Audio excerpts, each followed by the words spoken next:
Banyak alasan yang menyebabkan seseorang tidak mau datang kepada Tuhan. Macam-macam dan bisa dibuat-buat. Ada alasan yang mengatakan bahwa nanti saja kalau saya sudah susah baru saya datang kepada Tuhan. Kalau lagi senang-senang bukan waktunya untuk datang kepada Tuhan.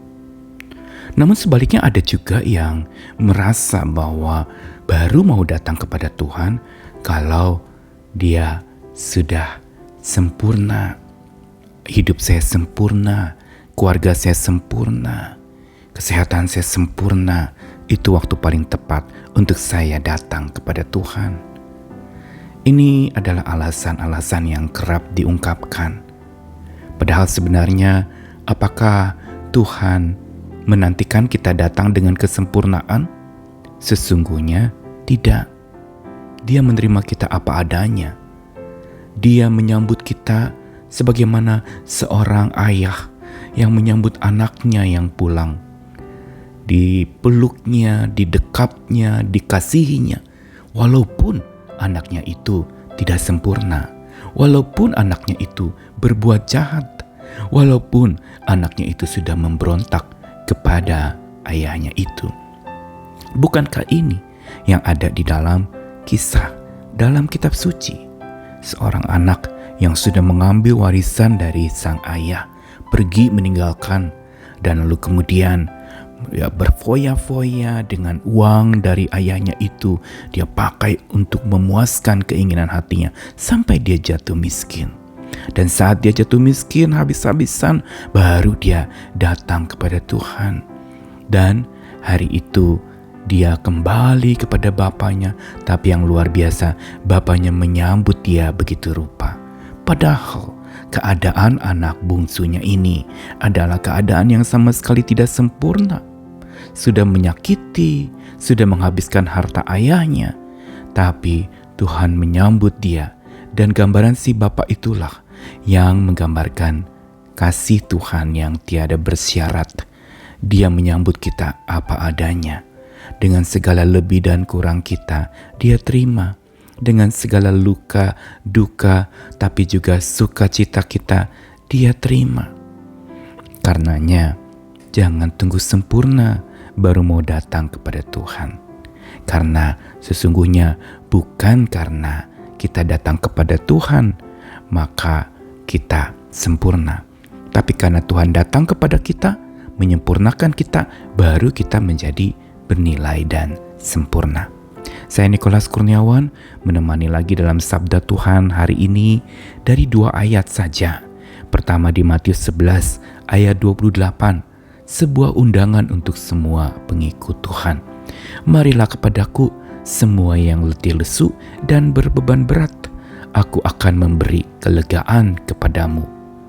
Lalu Wahyu 22 ayat 17, roh dan pengantin perempuan itu berkata, marilah. Dan barang siapa yang mendengarnya, hendaklah ia berkata, marilah. Dan barang siapa yang haus, hendaklah ia datang. Dan barang siapa yang mau, hendaklah ia mengambil air kehidupan dengan cuma-cuma.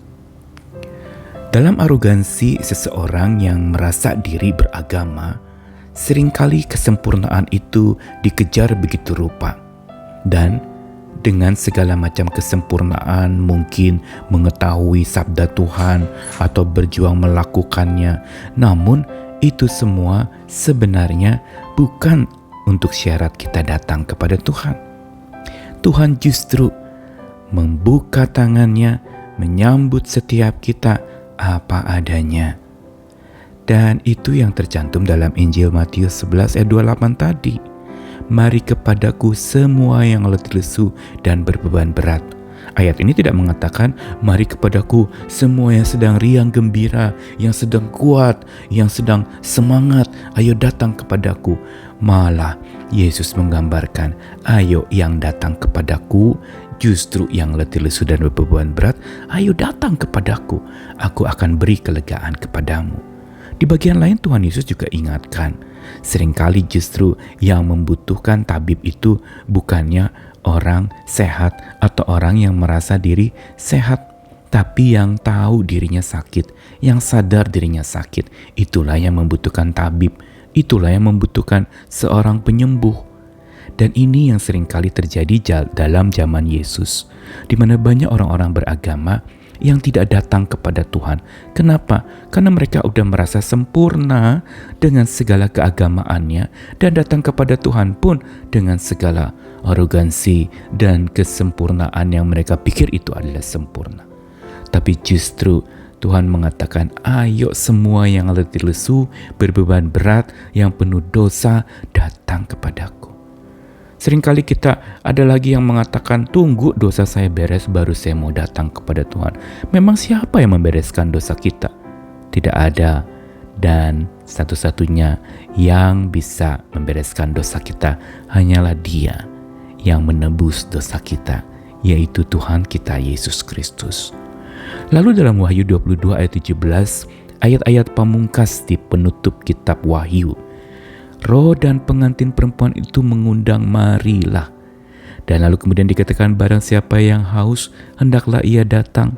Barang siapa yang mau, hendaklah ia mengambil air kehidupan dengan cuma-cuma.